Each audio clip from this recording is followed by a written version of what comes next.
بسم اللہ الرحمن الرحیم۔ آج کا ہمارا سبق ہے استعارہ اصلیہ اور تبعیہ کا بیان۔ جب ہم نے مجاز کو تلاش کر لیا، پہچان کر لی کہ کلام میں کہاں مجاز موجود ہے،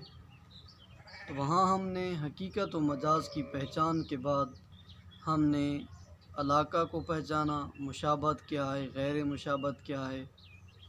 پھر اس کے ساتھ ساتھ ہم نے قرینہ اور لوازم کو پہچانا۔ قرینہ کیا ہے؟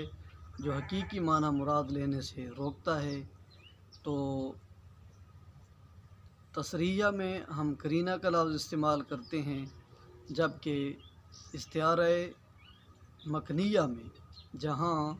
مشبہ بھی محذوف ہوتا ہے، تو ہم مشبہ میں استعارہ جاری کر رہے ہوتے ہیں، تو وہاں وہ لفظ مجازی معنی میں استعمال نہیں ہو رہا ہوتا، وہ حقیقت میں ہی وہی لفظ مراد ہوتا ہے، تو وہاں ہم مشبہ بھی کو حذف کرنے کے بعد اس کے لوازمات کو تلاش کرتے ہیں۔ جو لوازمات ہیں وہ بھی در حقیقت قرینہ ہی ہیں، تو ہم نے انہیں قرینہ کہنے کی بجائے ہم نے لوازمات کا لفظ بلاغی ٹرمینالوجی کے اعتبار سے ہم نے وہی لفظ اختیار کیا۔ تو ہم نے استعارہ کا اجرا کر لیا،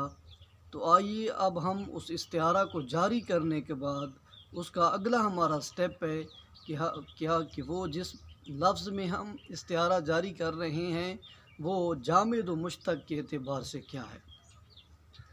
تو اس اعتبار سے اب استعارہ کی تقسیم آ رہی ہے۔ تو تکون الاستعارہ تو اصلیۃً، مصنف نے کہا استعارہ اس وقت اصلیہ کہلائے گا کب؟ اذا کان اللفظ الذی جرت فیہ، کہ وہ لفظ جس میں استعارہ جاری ہو رہا ہے وہ کیا ہو؟ اسماً جامداً، جب وہ لفظ جس میں ہم نے استعارہ جاری کیا، استعارہ جاری ہو گیا، مجاز کو تلاش کیا، علاقہ مشابہت کا ہوتا ہے، قرینہ کو ہم نے دیکھا، قرینہ دیکھنے کے بعد اب استعارہ جب مکمل ہو گیا، اب ہم نے یہ دیکھا کہ وہ لفظ جامد و مشتق کے اعتبار سے کیا ہے۔ اگر تو وہ لفظ جامد ہے تو اب ہم اس استعارہ کا نام رکھ دیں گے استعارہ اصلیہ۔ اور تکون الاستعارۃ تبعیۃً اذا کان اللفظ الذی جرت فیہ، اور استعارہ اس وقت تبعیہ کہلائے گا، اصلیہ نہیں ہوگا، تبعیہ کہلائے گا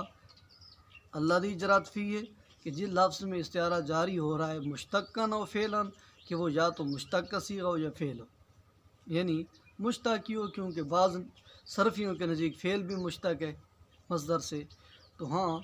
جب وہ لفظ مشتق ہے یا فعل ہے تو ہم کہیں گے کہ یہ استعارہ تبعیہ ہے۔ تو آئیے ہم امثلہ کی طرف آتے ہیں۔ تو پہلی مثال ہے، متنبی نے قلم کے وصف میں کہا یمج ظلامً فی نہار لسانہ، مجّا یمجّ اگل دینا، ظلامً تاریکی کو، فی نہار دن میں، ظلامہ لسانہ اس کی زبان، یعنی قلم کی زبان دن میں اپنی تاریکی کو اگل دیتی، دن میں نہیں اگلتی، وہ کاغذ پہ اگلتی ہے، تو یہاں کاغذ کے لیے دن کا لفظ بطور مجاز استعمال کیا گیا۔ وَيَفْهَمُ مَنْ قَالَ، اور وہ سمجھ لیتی ہے اس شخص سے جو کہہ رہا ہے، من قالا یعنی من قالا، جو کہہ رہا ہے اس سے سمجھ لیتی ہے وہ بات ما لیس یسمع، جسے اس نے سنا نہیں ہے۔ کلام سن تو نہیں سکتی لیکن پھر بھی کہنے والے کی بات کو سمجھ لیتی۔ تو یہ شعراء کا اپنا ادیبانہ انداز ہے جی۔ تو اب ہم نے استعارہ کو جاری کرنا ہے، تو مجاز کو تلاش کریں تو بہتر آسانی سے استعارہ کا اجرا ہو جاتا ہے۔ ہم نے مجاز کو تلاش کیا تو ہمیں پتہ چلا نہار کا لفظ یہاں بطور مجاز مستعمل ہے۔ کیوں بھائی؟ کیونکہ یہاں اصل چیز دن نہیں ہے، کاغذ مراد ہے، تو کاغذ میں بھی سفیدی ہوتی ہے، دن میں بھی سفیدی ہوتی ہے، تو کاغذ کو تشبیہ دی دن کے ساتھ۔ علاقہ کون سا ہے؟ مشابہت ہے۔ کون سی مشابہت ہے یہاں؟ وہی مشابہت ہے سفیدی والی۔ تو یہ سفیدی کی جو صفت ہے یہ جامع ہے، یعنی مشبہ اور مشبہ بھی دونوں میں پائی جا رہی ہے۔ کاغذ مشبہ ہے، دن مشبہ بھی ہی ہے، تو یہ سفیدی والا وصف مشبہ میں بھی موجود ہے، مشبہ بھی میں بھی موجود ہے۔ تو اس علت مشترکہ یعنی جامع یعنی وجہ شبہ کی وجہ سے کاغذ کو دن کے ساتھ تشبیہ دی۔ اب مشبہ بھی صراحتاً مذکور ہے دن، تو مشبہ بھی صراحتاً مذکور ہے۔ اب کرینہ کون سا ہے؟ کرینے کی تلاش بھی ضروری ہے جو ہمیں بتائے کہ جہاں نہار اپنے حقیقی معنی میں استعمال نہیں ہو رہا، تو بھائی وہ کرینہ یا تو حالیہ بھی ہو سکتا ہے، کیونکہ ہمیں حالت بتا رہی ہے کہ وہ قلم کے بارے میں کہہ رہا ہے، تو لہٰذا کرینہ حالیہ ہونے کے بعد اب ہمیں پتہ چلا کہ یہاں استعارہ تصریحی ہے، کیونکہ مشبہ بھی صراحتاً مذکور ہے۔ اب استعارہ تصریحیہ ہونے کے بعد ہم نے یہ دیکھا کہ نہار کا لفظ جس میں ہم نے استعارہ کو جاری کیا یہ مشتق ہے، جامد ہے یا فعل ہے، تو ہمیں پتہ چلا کہ نہار جامد ہے، یہ کسی سے نکلا نہیں ہے، نہ ہی اس سے کوئی اور صیغہ مشتق ہو سکتا ہے۔ جب جامد ہے تو ہم کہہ دیں گے کہ یہ استعارہ تصریحیہ ہونے کے ساتھ ساتھ استعارہ اصلیہ بھی ہے، لہٰذا یہ نہار میں استعارہ تصریحیہ اصلیہ جاری ہو رہا ہے۔ سیف الدولہ سے مخاطب ہوتے ہوئے متنبی نے کہا، احبک یا شمس الزمان و بدرہ، اے زمانے کے سورج چاند میں تو اس سے پیار کرتا ہوں، و ان لامانی اگرچہ مجھے ملامت کریں فی کا تیرے بارے میں، السہا والفراقد، سہا اور فرقد نامی دو ستاروں کے یہ نام ہیں، اگرچہ مجھے دیگر ستارے ملامت بھی کرتے رہیں تو اے زمانے کے چاند، اے زمانے کے سورج، مجھے تو اس سے پیار ہے۔ تو یہاں واضح بات ہے،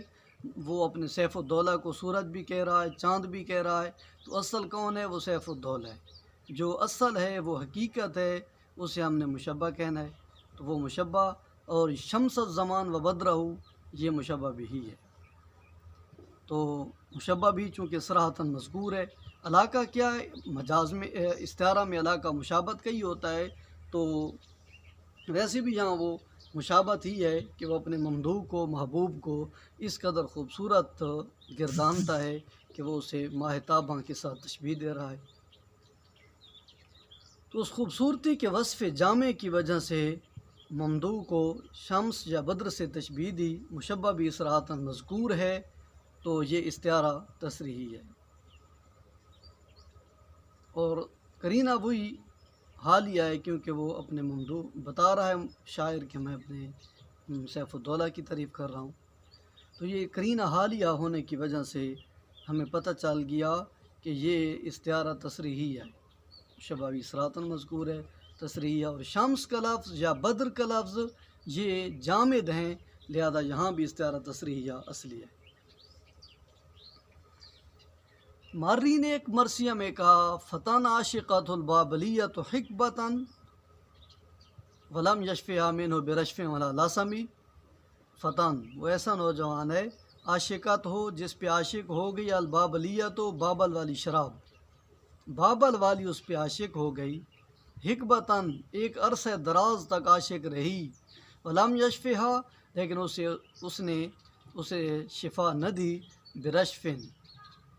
ولا لسمی، لسم یلسم بوسہ لینا دینا ہوتا ہے، اور رشف چوسنا ہوتا ہے، تو برشف ولا لسمی بوسو کنار کے ساتھ اس نے اسے شفا نہ دی، یعنی ممدوح نے شراب کو منہ نہیں لگایا۔ تو یہ انداز بڑا عجیب ہے شاعر کا، تو وہ کہتا ہے کہ بابل والی اس پہ عاشق رہی، تو بابلیہ شراب ہے، اور وہ بابلیہ شراب کے بارے میں ہی کہہ رہا ہے، تو یہاں بابلیہ شراب کو تشبیہ دی انسان کے ساتھ، عورت کے ساتھ، اور مشبہ بھی کو حذف کر کے عاشقت ہو کے جو لوازمات ہیں ان کو بطور کرینہ ذکر کر دیا۔ تو یہاں مشبہ بھی چونکہ محذوف ہے، تو یہاں البابلیہ میں جو استعارہ جاری ہو رہا ہے یہ کیا ہے؟ یہ مکنیہ ہے۔ مشبہ بھی چونکہ محذوف ہے تو استعارہ مکنیہ ہے، اور بابلیہ کا لفظ چونکہ جامد ہے تو لہذا یہ اصلیہ ہے، اگرچہ اس میں یہ احتمال موجود ہے کہ البابلیہ اس میں منسوب ہے، البابل سے البابلیہ، تو اس میں منسوب کو بعض نحویوں نے مشتقات میں ذکر کیا ہے۔ انہوں نے یہاں یہ جو نحوی علماء ہیں، اگرچہ یہ بات تو بلاغت میں ہم کہہ رہے ہیں، لیکن چونکہ نحو کو بھی ہم نے مد نظر رکھنا ہے، تو علم نحو میں اس میں منسوب مشتقات میں شمار ہوتا ہے، کیونکہ نحوی یہاں ہے یا ضمیر فاعل بھی، اور کبھی کبھی ہے یا ضمیر کو نائب فاعل کے طور پر بھی یہاں محذوف تسلیم کرتے ہیں، مقدر مانتے ہیں، محذوف تسلیم کرتے ہیں، مستتر سمجھتے ہیں۔ تو لہٰذا اس اعتبار سے تو یہاں پھر استعارہ جو ہے مکنیہ طبعیہ ہو جائے گا، لیکن چونکہ مصنف نے مثال اس باب میں دی کہ یہ اصلیہ کی مثالیں ہیں اور الباس میں یہ بات موجود بھی ہے، تو لہٰذا ہم نے مصنف کی پیروی کرتے ہوئے ہم اسے استعارہ مکنیہ اصلیہ شمار کریں گے۔ تو اب درج ذیل میں یہ طبعیہ کی مثالیں آ رہی ہیں۔ اللہ تعالیٰ نے ارشاد فرمایا، اعوذ باللہ من الشیطان الرجیم، بسم اللہ الرحمن الرحیم، ولما سکت عن موسیٰ الغضب، جب موسیٰ علیہ السلام سے غصہ ٹھنڈا ہو گیا، اخذ الالواح، تو انہوں نے تورات مقدس کی تختیاں اٹھا لیں، وفی نسختہا ہدی، اور ان کی تحریر میں ہدایت تھی، اور رحمت تھی، للذین، ان لوگوں کے لیے، ہم لربہم یرہبون، جو اپنے رب کریم سے ڈرتے ہیں۔ تو اب موسیٰ سے غصہ ٹھنڈا ہو گیا، ٹھنڈا ہونے کے لیے ساکتا کا فعل استعمال کیا، تو یہ مجاز ہے۔ ساکتا تو غصہ ساکتا نہیں ہوتا، غصہ ٹھنڈا ہوتا ہے، ختم ہوتا ہے، تو انتہائی غضب کو تشبیہی سکوت غضب کے ساتھ، انتہائی غضب کو تشبیہی سکوت کے ساتھ، پھر سکوت سے ساکتا فعل مشتق کر کے اسے صراحتاً ذکر کر دیا، تو یہ استعارہ تصریح ہے۔ اور الغضب کا لفظ قرینہ لفظیہ ہے جو ساکتا کو اپنے حقیقی معنی سے روک رہا ہے، کیونکہ خاموش ہونا یہ غصے کا کام نہیں، یہ تو انسانوں کا وصف ہے، تو لہٰذا یہ استعارہ تصریحیہ ہوا، اور الغضب قرینہ لفظیہ ہے۔ اور یہاں ساکتا چونکہ فعل ہے، تو جب استعارہ فعل میں جاری ہوتا ہے تو لہٰذا وہ طبعیہ بھی ہو گیا، تو جب یہ استعارہ تصریحیہ طبعیہ ہے۔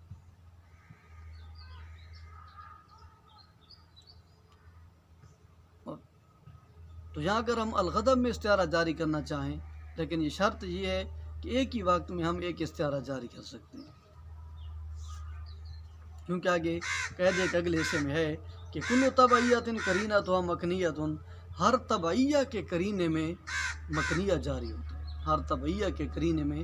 ہم نے پچھلے باب میں پڑھا تھا کہ ہر تصریحہ کے قرینے میں مکنیہ جاری ہوتا ہے، ہر مکنیہ کے قرینے میں تصریحہ جاری ہوتا ہے۔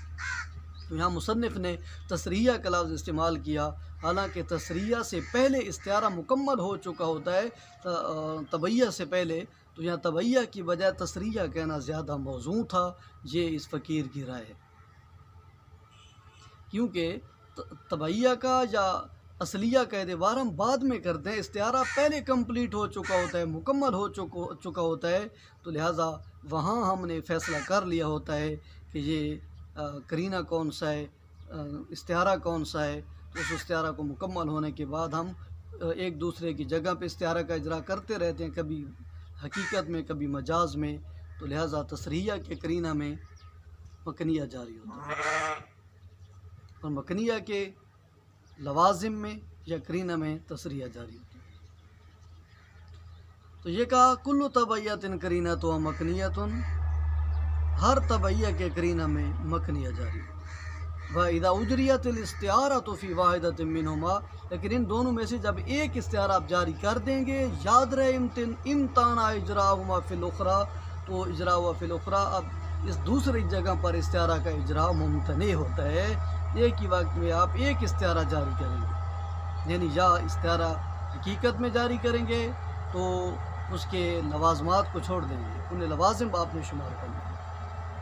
لوازم اور قرینہ ایک چیز ہے، تو لوازم اور قرینہ اس استعارہ کا جزو لا ینفک ہوتا ہے، ہم نے اسے استعارہ کا ایک حصہ بنانا ہوتا ہے، جب ایک حصہ بنا لیں گے تو اب بار دیگر اسی حصے میں ہم استعارہ کا اجرا نہیں کر سکتے، لہٰذا ساکت اب میں ہم نے استعارہ جاری کر دیا تو غضب میں استعارہ کا اجرا ممتنع ہے، یا تو ہم غضب میں استعارہ جاری کریں، ساکتہ کو چھوڑ دیں اور کہیں الغضب کو تشبیہ دی انسان کے ساتھ، اور مشبہ بھی کو حذف کر کے اس کے لوازمات میں سے ساکتہ کو ذکر کر کے اس کی طرف اشارہ کر دیا، تو استعارہ مکنیہ اصلیہ ہو جائے۔ ورد اذا ورد البحیرۃ شاربا، متنبی نے شعر کے وصف میں کہا ورد وہ سرخ رنگ کا شعر ہے، اذا ورد البحیرۃ جب وہ بحیرہ میں داخل ہوتا ہے، شارباً پانی پینے کے لیے، تو ورد الفراتا تو فرات تک پہنچ جاتی ہے، ظہیرہ اس کی دھاڑ، والنیلا اور نیل، یعنی اس شعر کی پھر دھاڑ فرات اور نیل تک پہنچتی ہے، یعنی عراق اور مصر تک اس کی دھاڑ کی آواز پہنچ جاتی ہے۔ تو یہاں اب ہم استعارہ کا اجرا کرتے ہیں، تو ورد الفرات ظہیرہ اس کی آواز وارد ہوتی ہے، وارد نہیں ہوتی، پہنچتی ہے، تو وصول صوت کو تشبیہ دی ورود صوت کے ساتھ، تو پھر ورود سے وردہ کا فعل مشتق کر کے اسے صراطاً ذکر کر دیا، استعارہ تصریحیہ ہے، ظہیر کا لفظ کرینہ ہے کہ آواز وارد نہیں ہوتی، دھاڑ پہنچتی ہے، تو ظہیر کا لفظ کرینہ ہے، تو یہ استعارہ تصریحی ہے۔ اب ہم واردہ میں استعارہ جاری کر رہے ہیں، تو واردہ چونکہ فعل ہے تو لہٰذا اب تصریحیہ کے ساتھ ساتھ یہ تبعیہ بھی ہوگا۔ یہ دیہات کا ماحول ہے، آپ خوبصورت آوازیں بھی ساتھ ساتھ سماعت فرما رہے ہیں۔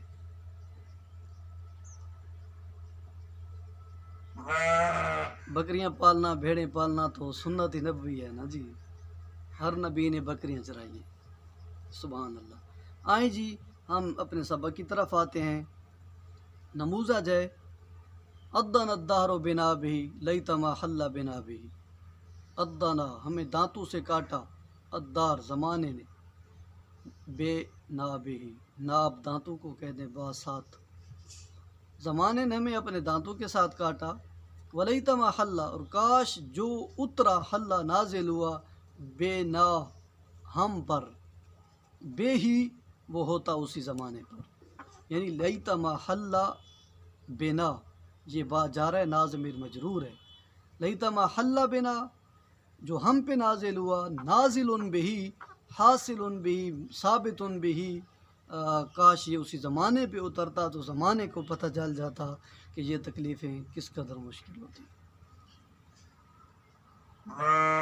ادن الدار زمانے نے ہمیں کاٹا،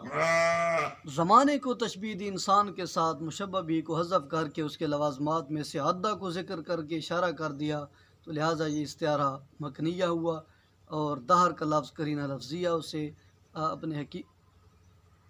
الدہر کو تشبیہ دی انسان کے ساتھ، مشبہ بھی کو حذف کر کے اس کے لوازمات میں سے عدہ کو ذکر کر دیا جو دہر کے لیے لوازم بھی ہے اور کرینہ بھی ہے، تو استعارہ مکنیہ بن گیا، اور چونکہ جامد ہے لہٰذا اصلیہ ہو گیا۔ لیکن اگر آپ عدہ میں استعارہ جاری کرنا چاہیں تو آپ کی مرضی ہے، تو پھر کہیں گے ادن الدہر زمانے نے ہمیں کاٹا، تو زمانے کے تکلیف دینے کو عدہ کے ساتھ تشبیہ دی، تو مشبہ بھی صراطاً مذکور ہے، تصریحیہ تبعیہ بن جائے گا۔ متنبی نے کہا حمل تو الہ من لسانی، میں اس کی طرف لے گیا، من لسانی حدیقۃ من لسانی، اپنی زبان کا باغیچہ، یعنی اشعار کا مجموعہ، سقاہا الحجا جسے عقل نے سیراب کیا تھا، سقی الریاض الصحائبی اس طرح جیسے باغات بادلوں کو سیراب کرتے ہیں۔ تو یہاں حدیقۃ من لسانی میں مجاز ہے، زبان کا باغیچہ نہیں ہے، وہ اصل چیز اشعار ہیں، قصیدہ ہے، اس قصیدے کو تشبیہ دی حدیقہ کے ساتھ، مشبہ بھی صراطاً مذکور ہے، اور من لسانی کا لفظ کرینہ ہے کیونکہ زبان کا باغیچہ نہیں ہوتا، لہٰذا استعارہ تصریحیہ ہوا، چونکہ مشبہ بھی صراطاً مذکور ہے لہٰذا تصریحیہ، اور چونکہ جامد ہے حدیقہ لہٰذا اصلیہ۔ ایک اور شاعر نے پرندے کو مخاطب کرتے ہوئے کہا انت فی خضراء ضاحکۃ، انت فی خضراء ضاحکۃ، کہ تو ایسے سرسبز و شاداب باغ میں ہے من ضاحکتن جو ہنسنے والا ہے، جو ہنس رہا ہے وہ باغیچہ، من بقاء العارض کس سے ہنس رہا ہے بھائی؟ العارض الحتین موسلا دھار برسنے والے بادل کے رونے کی وجہ سے وہ باغیچہ ہنس رہا ہے۔ تو یہاں باغیچہ ہنس تو نہیں رہا تھا، اس کے پھول کھل رہے تھے، ان میں شادابی آ رہی تھی، تو پھولوں کے کھلنے کو، شادابی کو ہنسنے کے ساتھ تشبیہ دے کر اسے ضاحک کا فعل مشتق کر کے اسے صراحتاً ذکر کر دیا۔ استعارہ تصریحیہ ہے، قرینہ ہمارے پاس حالیہ ہے، اور فعل مشتق میں جاری ہو رہا ہے تو یہ تصریحیہ تبعیہ ہو گیا۔ اب اگر آپ نموذج کے جوابات دیکھیں اور وہاں مصنف نے کوئی اور جواب لکھا ہے تو یہ ضروری نہیں کہ آپ اسی کو فالو کریں، کیونکہ دلیل کے ساتھ آپ کوئی بھی استعارہ اگر جاری کر دیں تو وہ قبول ہے، جی وہ درست ہے۔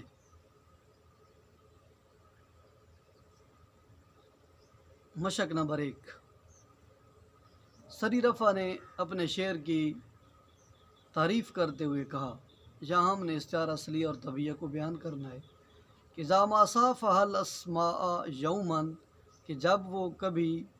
صافہ مصافہ کرتا ہے، الاسماء کانوں سے، سماتوں سے مصافہ کرتا ہے، یومن کبھی، تبسمت الضمائر والقلوب، تو باطن بھی مسکرا اٹھتے ہیں اور دل بھی مسکرا اٹھتے ہیں۔ تو اب اشعار مصافہ نہیں کرتے، اشعار سماتوں سے ٹکراتے ہیں، تو سماتوں سے ٹکرانے کو مصافہ کے ساتھ تشبیہ دے کر صافہ کا فعل مشتق کر کے اسے صراحتاً ذکر کر دیا، اور اسماء کا لفظ قرینہ لفظیہ ہے، کانوں سے مصافے نہیں ہوتے، مصافے ہاتھوں سے ہوتے ہیں، تو یہ قرینہ لفظیہ ہے، تو استعارہ تصریحیہ ہے، فعل میں جاری ہو رہا ہے لہذا تبعیہ ہے۔ بلد صحبت بشیبۃ بشبیبۃ والصبا لبست صوب اللہ وہو جدید، بلد وہ ایسا شہر ہے، صحبت جہاں میں نے سنگت گزاری، بھی جہاں، الشبیبۃ والصبا میں نے جوانی کی سنگت بھی، والصبا اور بچپن کی سنگت بھی وہاں اس زمانے کے ساتھ گزاری، ولبست صوب اللہ اور میں نے لہو و لعب کا لباس پہنا، یعنی جوانی کی مستیوں میں تھا، وہ جدید درانے کہ وہ زمانہ بھی نہیں تھا۔ تو صحبت بالشبیبۃ، الشبیبہ والصبا میں استعارہ جاری ہے،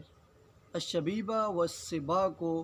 تشبیہ دی انسان کے ساتھ، مشبہ بھی کو حذف کر کے صحبتوں کے الفاظ کے ساتھ بطور لوازم ذکر اشارہ کر دیا کہ سنگت گزارنا انسانوں کے ساتھ ہوتا ہے، تو یہاں شبیبہ اور صبا کو تشبیہ دی انسان کے ساتھ، مشبہ بھی کو حذف کر کے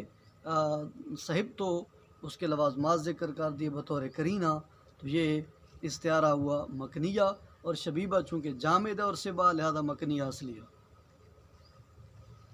حیت کا انا شمال، شمال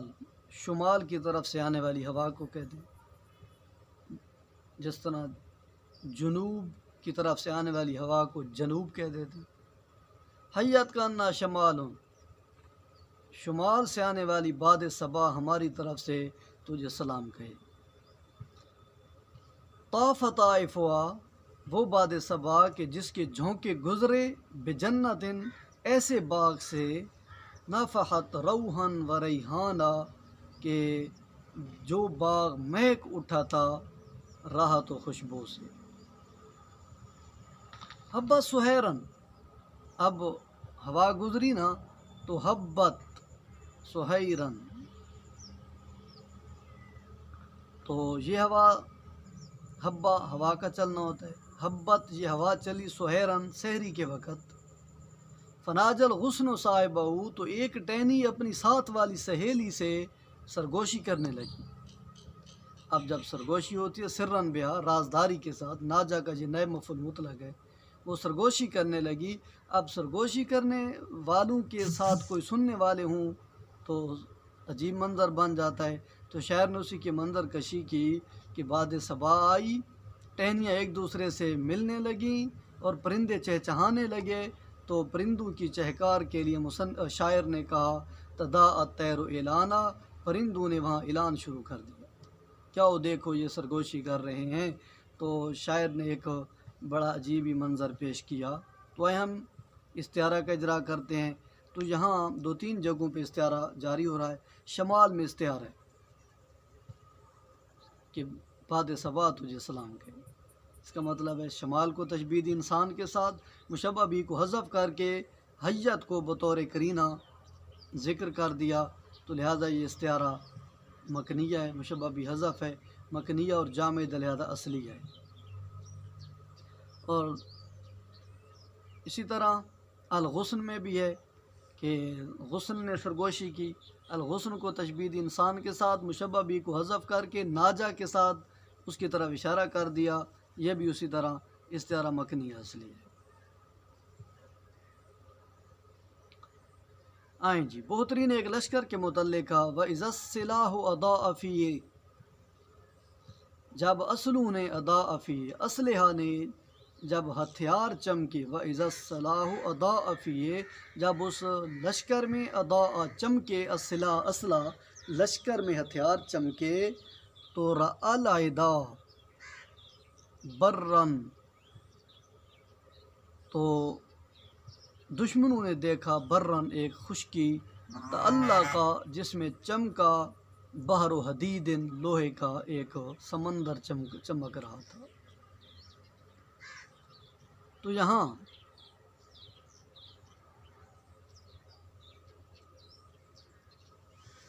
وَإِذَا السِّلَاحُ أَضَاءَ فِيهِ، جب لشکر، جب اسلحے چمکے، تو یہاں لمعان سلاح کو اضاء کے ساتھ تشبیہ دی،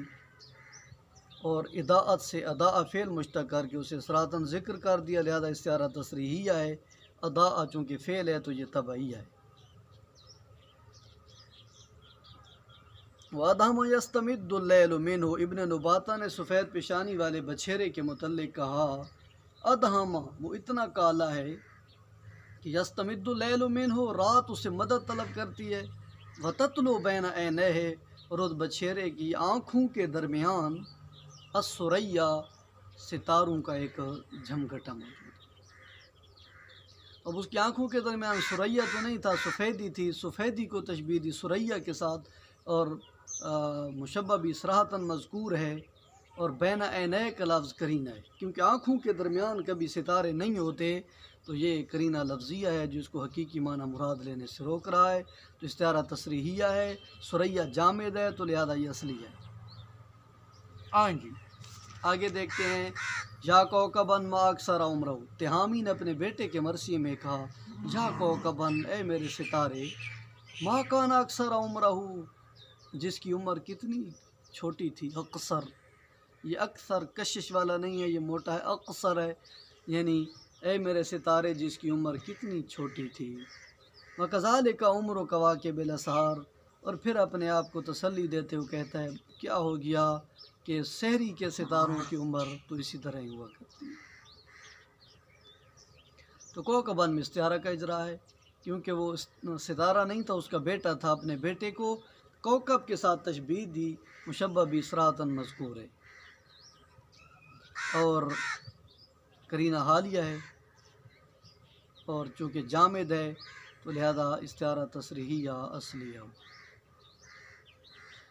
شریف رضی نے بڑھاپے کے متعلق کہا دعون تشاشا فی سواد زوائبی، دعون وہ روشنی، تشاشا جو پھیل گئی، فی سواد زوائبی میری مینڈھیوں کی سیاہ رنگت میں جو روشنی پھیل گئی، تو وہ مینڈھیوں میں سفید بال ہے تو اسے روشنی کہہ دیا۔ لا استطیع بھی، جس سے نہ تو میں روشنی حاصل کر سکتا ہوں، ولا استصبح، اور نہ ہی میں اس سے کچھ چراغ جلا سکتا ہوں۔ تو وہ سفید روشنی نہیں تھی، سفید بال تھے، سفید بالوں کو تشبیہ دی دون کے ساتھ، اور مشبہ بھی صراحتاً مذکور ہے۔ سواد زوائبی کا لفظ کرینہ لفظیہ ہے، مینڈھیوں میں روشنی نہیں ہوتی، سفید بال ہوتی ہیں، تو کرینہ لفظیہ ہوا، اور یہ استعارہ تصریحیہ، دو جامد ہے لہذا تصریحیہ اصلیہ۔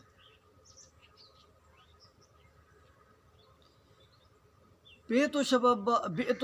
شباب بھی علی مکۃ لہو، اس کا دوسرا شعر یہ ہے کہ بیتو الشبابہ، میں نے جوانی کو بیچ دیا بھی اسی بڑھاپے کے بدلے میں، علامے کا تن لاؤ، باوجود اس کے کہ مجھے اس جوانی سے پیار تھا۔ تو یہ کون سی بے تھی؟ بیتوں کا مفعول مطلق ہے، بے العلیم، اس جاننے والے شخص کی طرح، بے انہ لا یربو، جسے معلوم ہے کہ یہ بے اسے کوئی نفع نہیں۔ ایک محل کی تعریف میں کہا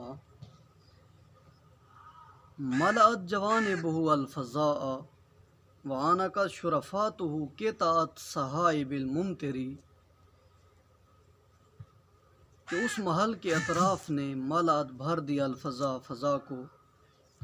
وعانقت شرفاتہ، اور اس محل کی چوٹیاں آنقت معانقہ کرنے لگیں، قطعت صحائب الممطری، بارش برسانے والے بادلوں کی چوٹیوں سے، ٹکڑوں سے وہ معانقہ کرنے لگیں۔ تو آنقت میں استعارہ جاری ہو رہا ہے،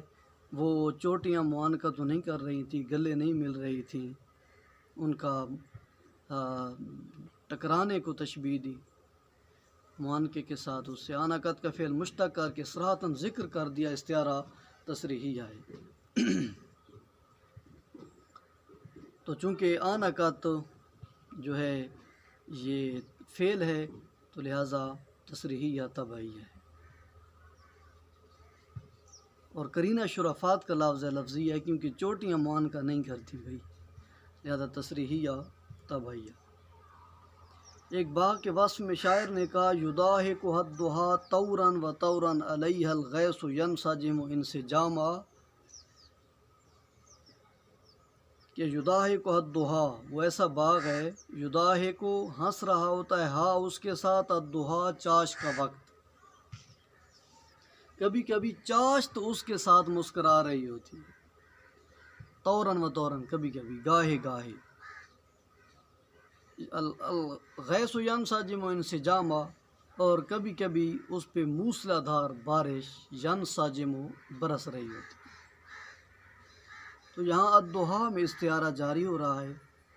الضحیٰ کو تشبیہ دی انسان کے ساتھ، مشبہ بھی کو حذف کر کے یضاحک کو بطور قرینہ ذکر کر دیا، تو یہ استعارہ مکنیہ ہوا کیونکہ مشبہ بھی محذوف ہے، اور الضحیٰ چونکہ جامد ہے لہذا مکنیہ اصلیہ ہے۔ یضاحک میں بھی اگر آپ چاہیں تو استعارہ کا اجرا کر سکتے ہیں، کہ آپ کہہ سکتے ہیں کلی کے کھلنے کو، اس کی شادابی کو دیکھ کے ساتھ تشبیہ دی۔ بالوں کی سفیدی کے متعلقہ وَلِمَّةٍ كُنْتُ مَشْغُوفًا بِجِدَّتِهَا، کتنے بال ایسے ہیں كُنْتُ مشغوفاً، جن میں میں شغف رکھتا تھا، بِجِدَّتِهَا، جن کی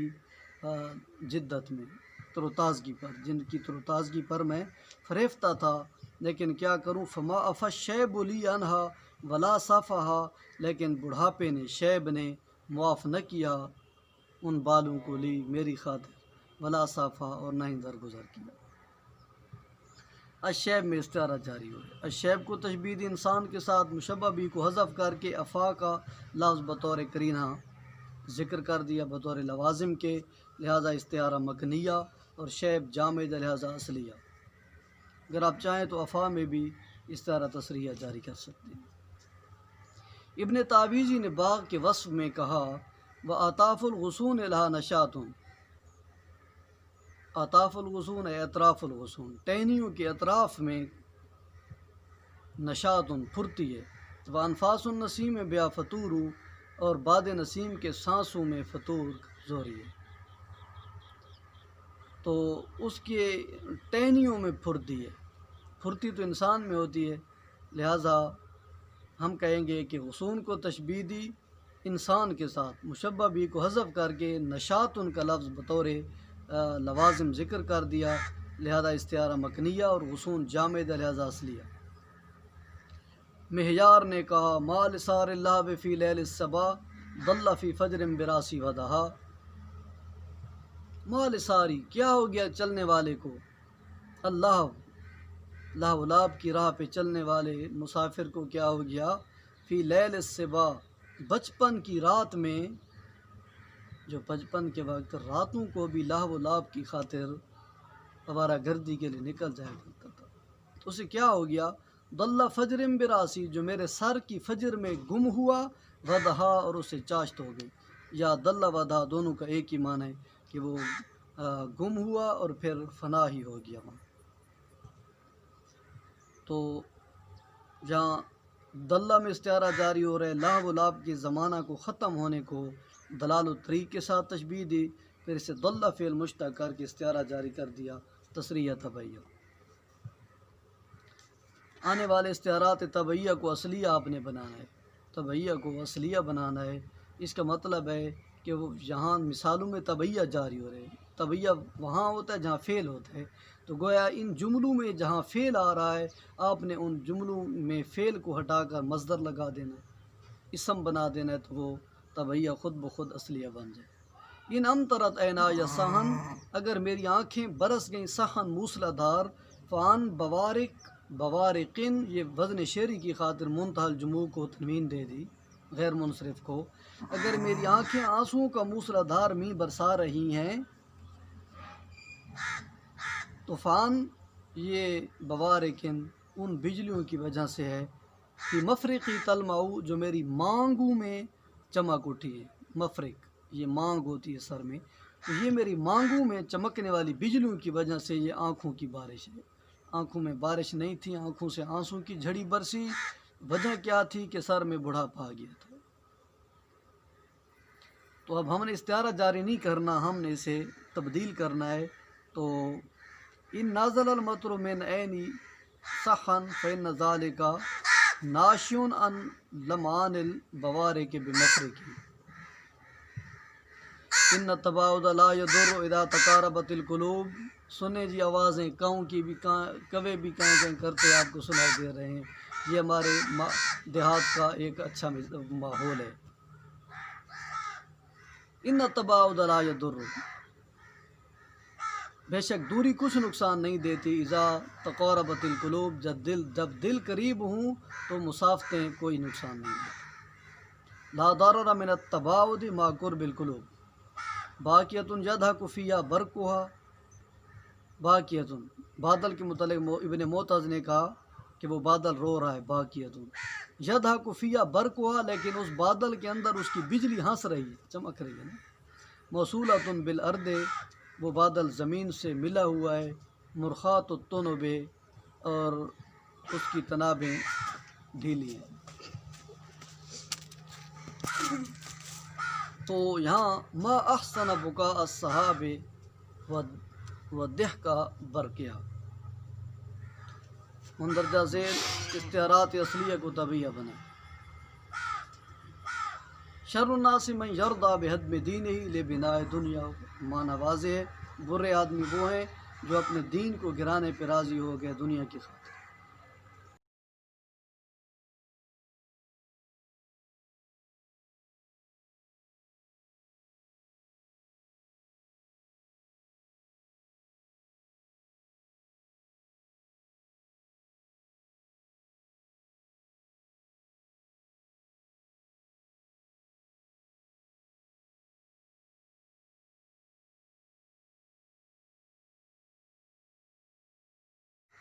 کانا دولابہا اذ انا، گویا یہ دولاب اذ انا جب روتا ہے، مغتربن تو پردیسی محسوس ہوتا ہے، نآ جو دور ہو گیا اپنے وطن سے، فحن الی اوطانہ طربن، پھر فرط غم سے اپنے وطن کی طرف مشتاق ہو گیا۔ باکن وہ باغ رونے والا ہے، وہ روتا ہے، کب؟ اذ اکا جب محروم کر دیتا ہے، آگ کر دیتا ہے، ظہر الرود باغ کی کلیوں کو، والد ان کا والد، والد سے مراد بادل ہے، یعنی ان کا والد یعنی بادل جب ان باغ کے پھولوں کو محروم کر دیتا ہے تو یہ دولاب راٹ، یہ پانی کا کھوا، یہ ان پہ رو رہا ہوتا ہے اور انہیں اپنے آنسوں سے پانی مہیا کر رہا ہوتا ہے۔ من الغمام، بادل سے، بارش سے، غمام سے جب نافرمان محروم کر دیتا ہے۔ غدا فیہ، غدا بمعنی سارا، وہ بن جاتا ہے یہاں، ابن حادبہ باپ بن جاتا ہے، حادبہ کبڑا جھکا ہوا، یعنی عاجز باپ، مشفق باپ بن جاتا ہے باغات کے لیے۔ مشمرن، وہ کمر بستہ رہتا ہے، فی مسیرن چلنے میں، لیسا یبعد عن المحلے، لیکن اس کی یہ چال اسے اپنی جگہ سے دور نہیں کرتی، ولا یبدی لہ تعبا، اور یہ چال اس کے لیے تھکاوٹ کو بھی ظاہر نہیں کرتی۔ ما زال یطلب رفد البحر مجتہدا، ما زال یطلب، وہ طلب کرتا رہتا ہے، رفد البحر، سمندر کا عطیہ، مجتہداً، بڑی محنت سے سمندر سے عطیات طلب کرتا رہتا ہے، سمندر کے پانی کو اندر سے کھینچ کھینچ کے ان باغات کو دیتا ہے، للبر، خشکی کے لیے، تاکہ خشک زمین سیراب ہو جائے، حتی ارتدى النوار والعشبہ، یہاں تک کہ خشکی کلیوں اور گھاس کا لباس پہن لیتی ہے۔ تو ان استعارات میں، ان امثلہ میں استعارات کو جاری کرنا یہ طلبہ کے لیے ہوم ورک ہے۔